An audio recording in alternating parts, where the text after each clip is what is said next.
Bonjour à tous, bienvenue dans La Voix est libre, le rendez-vous politique de France 3 Limousin. Bienvenue donc pour ce nouveau débat dans la perspective des élections municipales de mars prochain. Débat consacré aujourd'hui à Égletons. Égletons situé à la frontière méridionale du plateau de Millevaches. Marie-Laure Souhaut, bonjour. Vous êtes socialiste, attachée parlementaire du sénateur René Telade. Vous êtes conseillère municipale à Égletons et candidate sur une liste d'hiver gauche. Michel Paillassou, bonjour. Vous dirigez Égletons depuis 2008. Vous êtes le chef de file de l'UMP en Corrèze, conseiller général, et vous êtes candidat à votre propre succession pour un deuxième mandat. Vous êtes également le président de la communauté de communes de Ventadour. Enfin, Jean-Louis Duby, bonjour. Vous êtes socialiste, vous êtes le candidat désigné par la section locale du Parti socialiste. Vous revenez vivre à Égletons et vous vous lancez pour la première fois dans la course à la mairie. Rapidement, pour clarifier les choses et pour que les électeurs comprennent bien ce qui se passe à Égletons, comment se fait-il que tous les deux, socialistes tous les deux, vous soyez présents sur ce plateau? Comment se fait-il que vous n'ayez pas pu vous mettre d'accord dans la perspective de cette élection? Qui est l'ambitieux, qui ne pense pas à l'intérêt général des socialistes à Égletons? Si je dois commencer, je dirais qu'avant tout, je pense à l'intérêt général des Égletonnais et que, forte d'une légitimité, d'une action, d'une présence et d'une constance, j'ai considéré que j'étais la plus à même d'incarner les valeurs de gauche sur Égletons. Les palinodies de la Fédération socialiste de la Corrèze sont derrière nous désormais. Moi, je trace mon chemin et je suis maintenant en campagne pour essayer d'offrir une alternative à la population d'Égletons. Jean-Louis Duby, est-ce que vous ne pensez pas que cette situation est en train d'offrir au maire sortant, Michel Paillassou, à qui on va donner la parole dans un instant, la possibilité d'une élection dès le premier tour? Vous savez, vous avez été largement informé par la presse de ce qui se passe à Égletons. Et je ne vais pas rajouter quand même beaucoup de choses sur ce qui s'est dit. Il y a des aléas dans les candidatures. Il n'y a pas qu'à Égletons que ça se passe, et il n'y a pas qu'à gauche. Les communes, l'intercommunalité, c'est quelque chose qui est devenu de plus en plus important. Et il est bien évident que la politique y a toute sa place. Elle y est née d'ailleurs, puisque c'était la politique, c'était celle des cités. Vu de l'extérieur, excusez-moi de vous interrompre, on a l'impression que là, on est dans la politique politicienne. Oui, mais il est tout à fait normal, puisque cette importance politique maintenant atteint donc les communes et l'intercommunalité, il est tout à fait normal que les partis s'en emparent. Et il est aussi tout à fait normal que les partis désignent leurs candidats et s'occupent des programmes. Dernière question à ce propos, tous les deux, vous irez jusqu'au bout, Marie-Laure Souhaut, quitte à être exclue du Parti socialiste, le cas échéant? Moi, ma démarche, elle est claire, transparente et déterminée. L'exclusion, ce n'est pas à l'ordre du jour selon mes informations. Et pour ma part, j'ai toujours ma carte du Parti socialiste dans mon portefeuille. Donc je vais jusqu'au bout et je présenterai, vous aurez la primeur et du nom, si vous le voulez. Dites-le maintenant. Pour vous, Égletons autrement. Et je présenterai la liste à Égletons le 1er février prochain. Jean-Louis Duby, vous irez jusqu'au bout? Bien sûr, puisque j'ai la légitimité du Parti socialiste à mener la liste d'union de la gauche et d'ouverture à Égletons. Il était important que ce soit précisé. Michel Paillassou, comment vous observez cette situation à gauche? Écoutez, pour ma part, je reste humble et à ma place. Moi, je conduis une liste. C'est vrai que moi, j'ai ma propre étiquette, bien sûr, je ne la cache pas. Au contraire, elle est porteuse d'un certain nombre de valeurs que je défends. Mais je considère qu'il y a du bon partout et qu'une liste doit être une liste de rassemblement. Donc moi, je ne me mets pas dans une logique de parti. À Égletons, on est là pour s'occuper de tout le monde. Donc on va faire comme on l'a déjà fait, c'est-à-dire on s'occupe de tout le monde. Vous ne fanfaronnez pas, mais vous vous frottez quand même les mains? Non, parce qu'en politique, vous savez, rien n'est jamais écrit, on ne sait pas de quoi demain sera fait. Je reste parfaitement lucide par rapport à cette élection. Cette élection concerne avant tout une équipe d'Égletonnais par rapport à un électorat. Et c'est à nous d'aller à la rencontre des électeurs, et c'est les électeurs qui choisissent. Alors on va en parler de l'élection. Michel Paillassou, tout le monde s'accorde à dire que vous avez un bilan, et plutôt un bon bilan, sur la fiscalité, sur les équipements structurants. Pensez-vous que vous allez bénéficier de la prime aux sortants? Je pense que nous avons un bilan sérieux, oui. Je pense qu'on a un bilan sérieux parce qu'on a essayé de faire un certain nombre de choses pour répondre aux attentes des Égletonnais avec les moyens que l'on avait financièrement. Parce que là aussi, il est hors de question d'augmenter les impôts. Ça me paraît très important. Les gens triment assez toute une année, donc on doit forcément dépenser l'argent public avec la plus grande attention et en fonction de ce dont on dispose. Donc notre bilan, je peux vous en parler bien sûr si vous voulez. On a fait des équipements structurants. On a commencé par le centre aquarécréatif intercommunal, piscine couverte, puis centre de remise en forme pour satisfaire, je dirais, le plus grand nombre. C'était un équipement qui était très attendu. On a continué. Il s'agit de l'intercommunalité. Oui, monsieur, mais je suis président de la communauté de communes. Bien sûr, mais si vous voulez bien me laisser continuer... Ça avait été programmé avant si vous. Vous n'avez fait qu'inaugurer le centre aquarécréatif. Parce que sinon, je peux vous assurer que l'émission va durer beaucoup plus longtemps que prévu et je ne vous couperai pas la parole. Donc, là, je réponds non. Le centre aquarécréatif... Le centre aquarécréatif. Le centre aquarécréatif, vous en parliez depuis 20 ans, nous l'avons fait. Voilà, oui, enfin, il était déjà très programmé et financé. Alors ensuite, donc, nous nous sommes attachés à faire aussi une politique de logement adaptée pour nos aînés, pour nos retraités, parce qu'on a constaté que bon nombre de retraités sont dans des pavillons inadaptés, avec des escaliers. Donc on a fait pas mal de logements adaptés pour préparer la perte d'autonomie. Et nous en sommes à un 3e lotissement, 34 logements de construits. Et notre objectif, c'est bien sûr d'aller jusqu'à 50 en 2015. Le petit point faible, juste, si vous me permettez, pour terminer sur, vite, rapidement, le bilan, nous avons terminé par la maison de santé. Là aussi, nous nous étions engagés en 2008 à avancer sur ce dossier parce qu'il y avait urgence compte tenu du départ à la retraite d'un certain nombre de médecins. Et la maison de santé, nous l'avons faite en 4 ans. Il y a eu certes beaucoup de temps de préparation, mais au moins nous l'avons livré en temps et en heure. Et cet équipement permettra d'accueillir des nouveaux praticiens, c'est ça l'essentiel.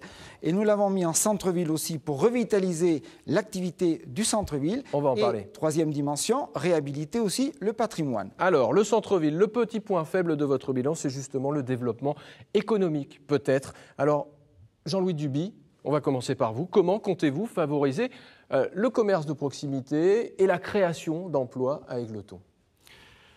Oui, effectivement, l'artisanat, le commerce et nos écoles, et puis nos industries, le bois, l'agroalimentaire, sont quelque chose qui est très important pour Égletons. Il est bien évident qu'à ce niveau, il faut rester extrêmement vigilant en ce qui concerne les différentes péripéties qui peuvent arriver à nos écoles et aussi à nos industries. Michel Paillassou n'a pas fait assez en la matière ? Écoutez, il faut quand même faire attention à ce qui est l'agroalimentaire, puisqu'on a créé des plateformes, on a créé des zones, mais il est bien évident que nos industries agroalimentaires actuellement à Égletons sont enclavées.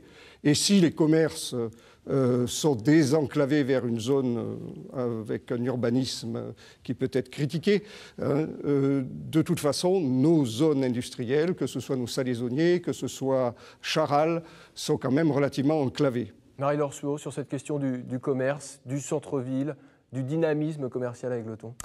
Alors, je suis assez stupéfaite d'entendre ce que je viens d'entendre parce que ça démontre quand même une assez mauvaise connaissance de la ville. Je vous en prie. Égletons a des entreprises de pointe dans leur secteur, que ce soit Charal avec l'agroalimentaire et des entreprises de bois. Nous pouvons parler de Charal puisque c'est moi qui les fais venir. Qui sont toujours à l'avant-garde dans leur secteur d'activité et qui n'ont pas besoin a priori du politique pour savoir vers quoi elles doivent aller pour se développer. Donc, le commerce de proximité, retrouvera une nouvelle dynamique si on redonne encore plus de dynamique et d'attractivité au centre-ville. Si fut un temps, j'étais assez favorable au développement des zones commerciales à proximité des villes, je me rends compte que ce temps est révolu, que la crise est passée par là, que Tulle s'est développé, qu'Ussel s'est développé et qu'Égletons se retrouve écartelé avec une évasion commerciale contre laquelle on ne peut rien faire, nous élus, et dont on ne peut que prendre acte. Donc je crois que les aménagements d'entrée de ville qu'avait envisagé M. Paillassou trouvent ici leurs limites et la friche que tout le monde perçoit et constate à l'entrée de ville en est la démonstration prégnante. Il faut à tout prix remettre de la dynamique sur le commerce de proximité et en redynamisant, en redonnant l'envie aux gens de revenir au centre-ville et j'ai des idées pour ça. Alors l'économie, c'est le tourisme aussi. Vous voulez Absolument. développer le tourisme à Égletons? Je trouve qu'on a 3 atouts forts à Égletons qui ont été complètement passés sous silence pendant la mandature qui s'achève. D'abord, le Dérault avec une base de loisirs qui ne demande qu'à se développer, qu'à être remise en lumière autour du lac. Un espace Ventadour qui est en fait un palais des congrès qui est sous-utilisé et il n'y a qu'à lire aujourd'hui la montagne et les perspectives et les demandes de l'Office de tourisme briviste pour savoir qu'il y a la possibilité de faire du tourisme d'affaires en Corrèze. À Égletons bénéficie d'un accès autoroutier inédit. Une chance. Une chance, un atout dont on ne prend pas assez la mesure avec une bretelle autoroutière qui arrive à la porte de la ville. On a des structures d'accueil. Michel Paillassou, vous n'avez pas fait assez pour le tourisme à Égletons? Je voudrais répondre déjà à plein de choses qui ont été dites avant, et j'en arriverai au tourisme si vous me permettez. Rapidement. Mais bien sûr, très rapidement. On a vraiment peu de temps. Mais bien sûr. Oui, je crois qu'en matière d'économie, bon, il faut remettre un peu l'église au milieu du village, parce que ce que j'entends dire, c'est assez décousu et ça me paraît très superficiel. Il faut d'abord, pour qu'un bassin de vie se développe, il faut un moteur économique. Et ça, c'est les entreprises. Et les entreprises, bon, vous avez parlé de Charal, il y a dont M. Dubié revendique la paternité. Il y a la filière bois. Charal n'est absolument pas dû à M. Duby. Je suis stupéfait d'entendre ce genre de choses, passez mon expression. Ah bon. Charal est dû à l'ancien maire d'Égletons, Charles Spinasse, qui, à l'appui du député de l'époque, Jacques Chirac, qui était alors Premier ministre de 1974 à 1976, et grâce au directeur, M. Vial, ont permis l'implantation de Charal. Oui, vous, M. Duby, vous étiez contrôleur au service vétérinaire. Oui, deuxièmement, je continue sur l'économie parce que c'est très important. Alors, je continue parce que c'est très important. Vous avez dit que le Charal était enclavé. Je vous invite, mais c'est vrai que vous n'êtes pas venu à Égletons depuis très longtemps. Je vous invite à visiter la zone de Tralbaud et vous verrez qu'il y a une rocade qui a été faite et qui est maintenant très pertinente parce que c'est l'axe structurant qui raccorde la zone de Tralbaud à l'autoroute et qui nous permet directement de désenclaver effectivement et toutes nos entreprises du bois, la filière bois et notre entreprise principale agroalimentaire, Charal. À partir du moment où on a un moteur économique dû aux entreprises, là on crée des synergies économiques et c'est là qu'on peut développer les PME grâce à ces entreprises lourdes parce qu'elles travaillent pour elles et grâce aussi à l'investissement public que nous avons fait. Un mot sur le tourisme. Nous avons investi 30 millions d'euros sur le secteur en 5 ans. Ces investissements publics ont permis de faire travailler nos artisans, nos PME. Et dernier point, également nos commerces. Et je dois dire qu'en ce qui concerne le commerce et l'attractivité du centre-ville, il me semble qu'il faut rappeler que nous avons mis en place à l'entrée de l'artère principale du centre-ville, la rue principale, la maison des produits du terroir en termes d'accueil et de vitrine des produits agricoles et des artisans d'art.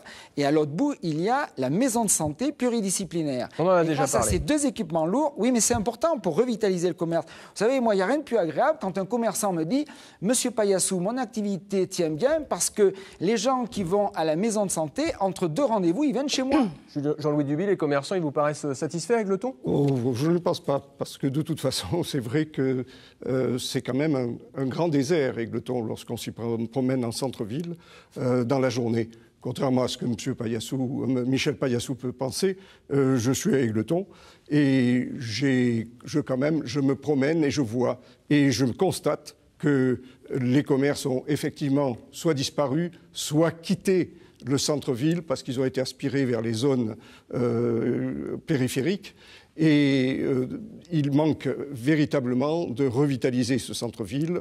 C'est très difficile, ça ne sera certainement pas facile à obtenir, mais ça sera certainement nécessaire. Alors pour revitaliser un centre-ville, il faut investir. Investir, ça coûte de l'argent. Et pour obtenir de l'argent, souvent dans les municipalités, on augmente les impôts. Monsieur Duby, si vous êtes élu, est-ce que vous toucherez à la fiscalité?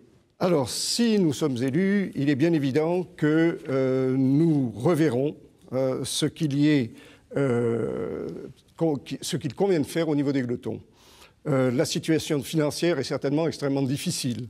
La capacité d'autofinancement est extrêmement faible et la plupart des réserves financières et foncières ont été déjà utilisées.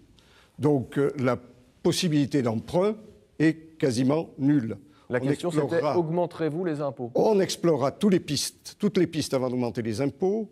On demandera un audit. Ça a été fait dans toutes les nombreuses communes de France.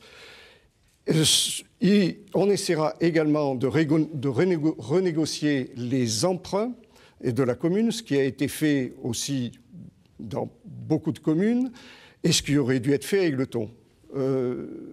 On réduira. Donc vous n'excluez aucune possibilité, y compris celle de l'augmentation de la fiscalité locale. Marie-Laure Suau, sur cette question des impôts? Hors de question d'augmenter les impôts. Le ras-le-bol fiscal, tout le monde en parle. Je crois que c'est incontestable. Je crois qu'il faut surtout réfléchir et faire mieux avec moins. Comment on fait mieux avec moins? On va commencer par regarder et faire le tour au niveau des dépenses de fonctionnement de la commune. La dette, elle est, à ma connaissance... 8,3 millions d'euros, si je ne me trompe pas. L'annuité de la dette, c'est 1 million d'euros. Le solde des emprunts en cours, oui, c'est un peu plus de 8 millions. La capacité d'autofinancement net est à la limite positive, mais enfin, ça ne parle pas aux gens. Moi, je crois qu'aujourd'hui, on ne peut pas leur dire qu'on va augmenter les impôts. Il faut qu'on soit exemplaire, c'est faire mieux avec moins. Donc, réduire le train de vie de la mairie, 1 euro dépensé, c'est 1 euro utile. On l'entend beaucoup dans cette campagne, 1 euro dépensé, c'est 1 euro utile. Michel Paillassou, je me tourne vers vous. Est-ce que les euros dépensés n'ont pas été utiles et surtout, est-ce que cette dette est un handicap pour Égletons? Conclusion, augmenterez-vous les impôts si vous êtes réélu? Alors en 2008, donc déjà, nous avons dû emprunter 1 million pour finir de payer des réalisations de nos prédécesseurs. Donc nous avons découvert une dette à un montant d'encours de 9,3 millions. Au cours de ces 5 ans, nous nous sommes efforcés de diminuer la dette et nous l'avons réduite de 1 million, soit environ 10%. Elle est actuellement en encours de 8,3 millions. Notre principe, c'est de la garder stabilisée jusqu'à l'échéance de remboursement des principaux emprunts en cours qui commenceront à peu près en 2015. Est-ce que vous vous engagez à ne pas augmenter les impôts? J'y arrive, cher monsieur, j'y arrive. Conclusion, ce n'est certainement pas le moment d'augmenter les impôts. Donc, pour pouvoir passer l'année 2014 et 2015, forcément, ce sera des années d'investissement relativement maigres. Il va falloir se serrer la ceinture en investissement pour que l'essentiel soit consacré, bien sûr, au fonctionnement et à l'entretien du patrimoine communal. Très bien. Il faudrait que les élus, déjà, commencent par se serrer la ceinture, hein, M. Paillassou, parce que je crois que si nous arrivons à la municipalité, nous essaierons de dégager aussi un petit peu d'argent à partir des indemnités et nous engageons à baisser les indemnités des élus locaux. Les indemnités sont trop hautes à Égletons, Michel Paillassou? Et elles ne sont pas forcément nécessaires, puisqu'il y a quand même des... moi, personnellement, je ne tirerai pas mes revenus d'une indemnité municipale. Très bien, c'est un engagement donc devant les électeurs. On va aborder maintenant, puisqu'il nous reste à peu près 10 minutes d'émission, la question de l'éducation et des services. Michel Paillassou, vous résistez depuis la mise en place de la réforme des rythmes scolaires. Vous résistez et pourtant, un jour, il faudra la faire, cette réforme. Tout à fait. Je voulais rappeler à M. Duby qu'on est quand même 3e dans le département de la Corrèze au classement du contribuable associé avec une note de 16 sur 20 sur les dépenses de fonctionnement de la mairie. Très bien, la précision a été faite. Sur les rythmes scolaires. Depuis 2008, nous avons géré à l'euro près. En ce qui concerne la réforme des rythmes scolaires, c'est un sujet qui est très préoccupant parce que, si vous voulez, l'État a une manie dans ce pays, comme il n'a plus de marge de manœuvre.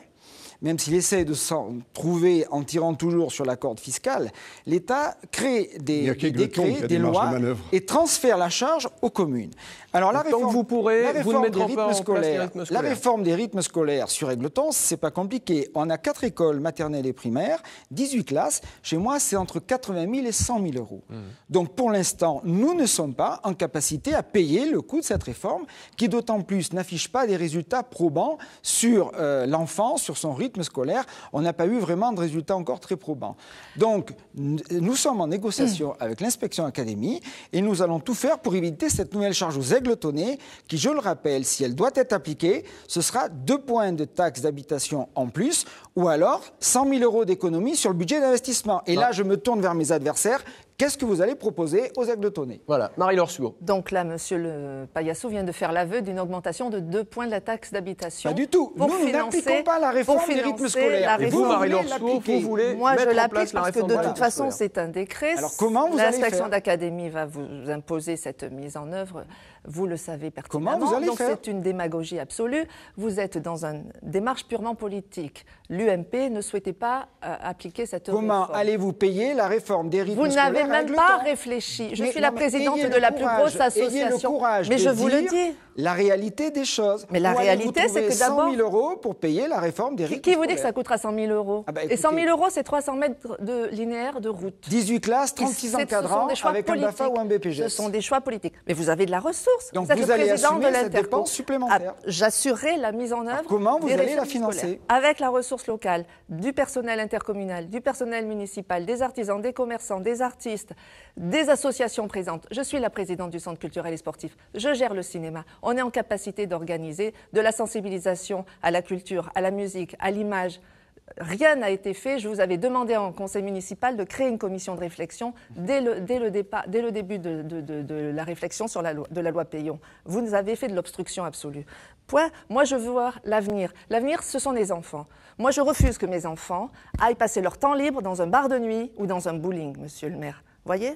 C'est ça la différence. C'est quoi le rapport avec la réforme des rythmes scolaires? Vous voulez retenir les jeunes avec le parce que je ne sais pas si vous savez, mais la réforme des rythmes scolaires, c'est pour les enfants du primaire. Absolument. Voilà. Mais les Donc, enfants ça du n'a primaire rien sont à voir. adolescents Non, mais ensuite. Attendez, je ne sais pas si vous avez bien tout suivi, mais c'est bien les enfants du à peu primaire. près autant que vous. Il n'est pas question d'envoyer les maternelles dans un bowling, sauf si c'est vous qui le proposez. Je ne sais pas. C'est Voilà. un service que vous voulez offrir à la population. Je retiens que vous avez beaucoup parlé, mais vous n'avez pas précisé comment vous alliez financer les 100 000 € de dépenses attendues pour la réforme. Ah, mais je vous réponds. On a bien. Oui, 300 000 €. 300 000 € que vous avez fait voter. 150 000 à la mairie d'Aigleton, 150 000 à la communauté de communes en subvention d'investissement pour créer le bowling. Les rythmes scolaires, s'il doit y avoir des frais supplémentaires, sont largement financés.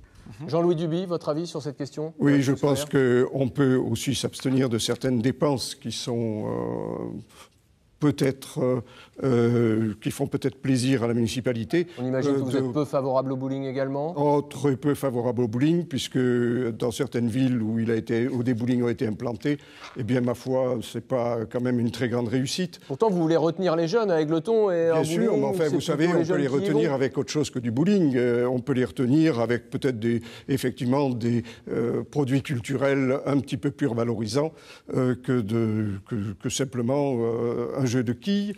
Donc, ce qui peut être financé, c'est effectivement les rythmes scolaires avec des économies réalisées, comme je vous l'ai dit tout à l'heure, notamment sur les émoluments versés aux élus.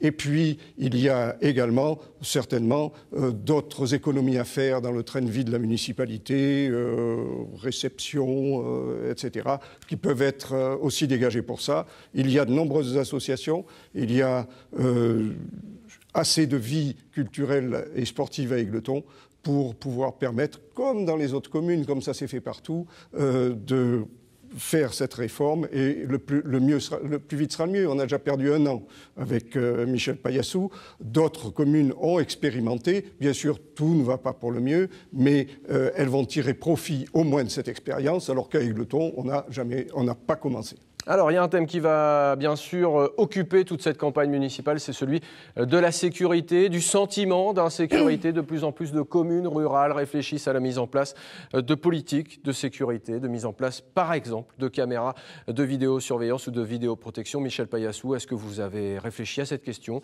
Est-ce que dans votre programme figurera l'installation de caméras? Je n'ai pas répondu sur la question du bowling. Rapidement, vous avez 30 secondes, il nous reste 3 minutes d'émission. Si je peux solliciter votre gentillesse. Est-ce que vous jouez au bowling, Michel Paillassou? Le bowling, attendez, je réponds à monsieur, s'il vous plaît. Le bowling est avant tout un équipement pour améliorer l'attractivité des jeunes par rapport aux établissements scolaires. La vraie question, c'est qu'est-ce qui peut convaincre un jeune de Lyon, de Paris, de Toulouse de venir encore se former à Égletons alors qu'il y a des formations concurrentes partout ailleurs et alors qu'on remet en cause le désenclavement ferroviaire, ce soit que l'été prochain, on arrête la ligne Bordeaux-Lyon, ce qui est quand même très grave. Donc il est on ne peut plus urgent d'améliorer, d'augmenter, de rester compétitif sur l'attractivité de nos établissements scolaires. La quintessence du bowling vient là. Et alors après, c'est vrai, deuxième raison, un équipement comme un bowling couplé avec un restaurant une salle de jeu et un bar de nuit, c'est 10 emplois. Eh bien, moi, je regrette, mais toutes les créations d'emplois sont bonnes à prendre actuellement. C'est plus de 2 millions d'euros. C'est vrai que, alors que l'industrie, eh bien, c'est vrai, est au ralenti et ne crée plus d'emplois, eh bien, on peut encore créer quelques emplois avec les services commerciaux et les services sportifs. C'était la précision sur le bowling. Maintenant, la sécurité. Si le bowling demain est tagué, vandalisé, est-ce que vous déciderez la mise en place de caméras de surveillance autour du bowling et autour des bâtiments municipaux ? Alors, je vous avouerai que non. Ce n'est pas à l'ordre du jour. Les principales entités privées ont déjà des systèmes de caméras pour surveiller et je pense que c'est très utile. Au niveau de la ville, nous n'avons pas suffisamment de délinquance pour adopter ce type de mesures. Donc on la garde, je dirais, sous le coude au cas où il y ait vraiment une grosse augmentation. Pour l'instant, c'est vrai qu'il y a peu de délinquance à Égletons, c'est surtout quelques cambriolages, très malheureux d'ailleurs, mais heureusement rapidement circonscrits par les forces de l'ordre. Marie-Laure Suau, la question de la sécurité pour vous, est-ce que vous allez vous en emparer dans cette campagne ? Je suis, comme élue, sensible au bien-être et à la tranquillité de mes concitoyens. Effectivement, Égletons est en zone de gendarmerie et nous travaillons en partenariat ou en relation très régulière avec la brigade de gendarmerie. Et rien n'est à signaler ou pas de phénomène grave, en tout cas, ni récurrent. Et la vidéosurveillance, pour moi, c'est un non-sujet aujourd'hui. Jean-Louis Duby, sur cette question. Oui, c'est véritablement un non-sujet dans la mesure où nous avons très peu de délinquance. Ces derniers temps, on a eu un petit réseau local de cambriolage et de recel qui a été contré assez rapidement. Notre brigade de gendarmerie, avec lesquelles je suppose il est très facile de collaborer, permet certainement d'arriver à juguler tout ce qui sont ces phénomènes de sortie autoroutière. Nous avons la sortie A89, elle est payante. Donc déjà, ça limite un petit peu la délinquance, mais de toute façon, ce qu'il y a et qui est un petit peu plus préoccupant, c'est que nous avons quand même beaucoup de jeunes, adolescents, nous avons beaucoup d'étudiants et il faut pouvoir les occuper. Je ne pense pas que le bowling soit suffisant pour les occuper. On ne va pas revenir sur le bowling. Non, mais je pense qu'il faut absolument essayer de leur procurer des loisirs qui donnent un sens à leur vie et qui leur permettent de aussi développer d'autres capacités que celle d'être étudiant un petit peu isolé et un petit peu délaissé à Égletons. Donc on a compris que vous vous inscriviez dans la droite ligne de François Hollande. Votre priorité pour Égletons, c'est la jeunesse et encore la jeunesse. Un mot de politique quand même avant de terminer cette émission. Michel Paillassou, vous êtes président de la communauté de communes.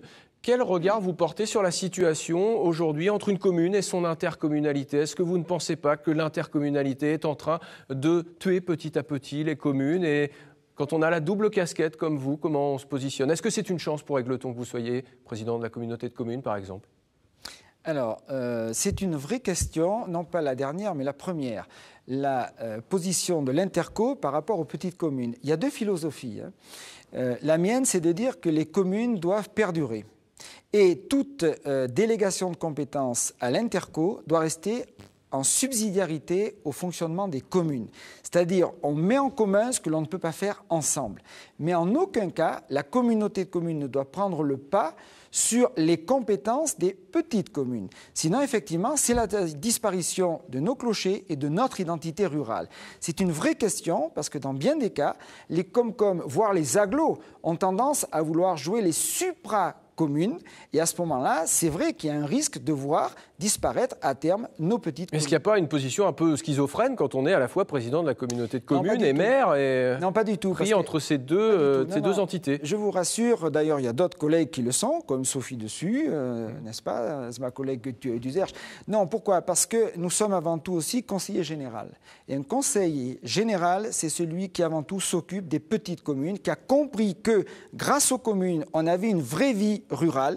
Et la ruralité en France, c'est un très vaste sujet dont il faudrait bien reparler parce que c'est un bon moyen de continuer un développement de notre société avec une très grande qualité de vie et à moindre coût, bien moins cher que dans les centres urbains. Je crois que le dernier discours de François Hollande, lorsqu'il était là-dessus, a beaucoup parlé de ruralité. Ce sentiment d'abandon des communes rurales, ce sentiment de délaissement par rapport au pouvoir central de Paris, comment aujourd'hui vous abordez cette question, Marie-Laure Suau? Comment on redonne espoir aux habitants d'une commune comme Égletons qui se sentent oubliés avec disparition des services publics, avec centre-ville un peu atone, voilà. Comment on redonne espoir aux habitants? Justement, en réagissant et non pas en s'arc-boutant sur des traditions héritées de 1789. Je crois que l'union fait la force et qu'au-delà de la préservation de nos clochers, comme le dit Michel Paillassou, je crois qu'il faut à tout prix que nous cherchions à fédérer nos forces, tout courant et transcourant. Quelqu'un de votre famille politique a employé cette expression. Il faut absolument que nous nous tournions vers cette haute Corrèze pour fédérer toutes nos intercos telles qu'elles existent aujourd'hui, pour faire le poids avec la moyenne et la basse Corrèze. L'agglo de Brive, c'est un tiers, la moitié de la population corrézienne aujourd'hui. L'agglo de Tulle va prendre une bonne part. Nous, si nous ne nous retroussons pas les manches et fédérons tout un territoire qui va des gorges de Haute-Dordogne jusqu'au plateau de Millevaches et aux Agriers, nous disparaîtrons. On va boucler la boucle, s'il vous plaît. Il nous reste 1 minute d'émission. Monsieur Duby, fédérer les forces, se rassembler. Est-ce que aujourd'hui, vous dites je serai tête de liste jusqu'au bout? Je vous repose la question. Est-ce qu'on peut envisager une union des listes à gauche avant le 23 mars? Bien sûr, cela est tout à fait possible, puisque le Parti socialiste m'a désigné pour faire cette fédération et ce rassemblement. Il n'a pas eu lieu jusqu'à présent, mais il est certain que nous devons le rechercher. Tout n'est pas parfait, tout n'est pas idyllique à Égletons, et bien évidemment, il y a beaucoup de gens qui ne se retrouvent pas dans la gestion municipale actuelle. Est-ce que la place en tête de liste socialiste est un point non négociable, ou est-ce que... Écoutez, il y a eu des tergiversations déjà, et la dernière des décisions a été de désigner Jean-Louis Duby comme tête de liste pour la gauche à Égletons. Alors maintenant, on ne va pas certainement revenir en arrière, je ne crois pas. Mais de toute façon, la porte est ouverte pour négocier et pour s'unir, pour enfin représenter une partie des habitants qui ne sont pas tout à fait d'accord, même pas du tout, avec le bilan de Michel Paillassou. Ça sera le mot de la fin. Merci à tous les trois d'avoir participé à ce débat. La date limite des dépôts de candidature, on le rappelle, le jeudi 6 mars 2014. L'élection, ce sera le 23 pour le premier tour, le 23 mars et le 30 mars pour le second tour. Les électeurs vont donc se prononcer. Vous pourrez revoir ce débat et d'autres sur notre site internet limousin.france3.fr. Le 31 janvier prochain, La Voix est libre sera consacrée à la commune d'Ussel. Dans un instant, votre journal régional présenté par Emmanuel Brault et Anaïque Demars. À très bientôt.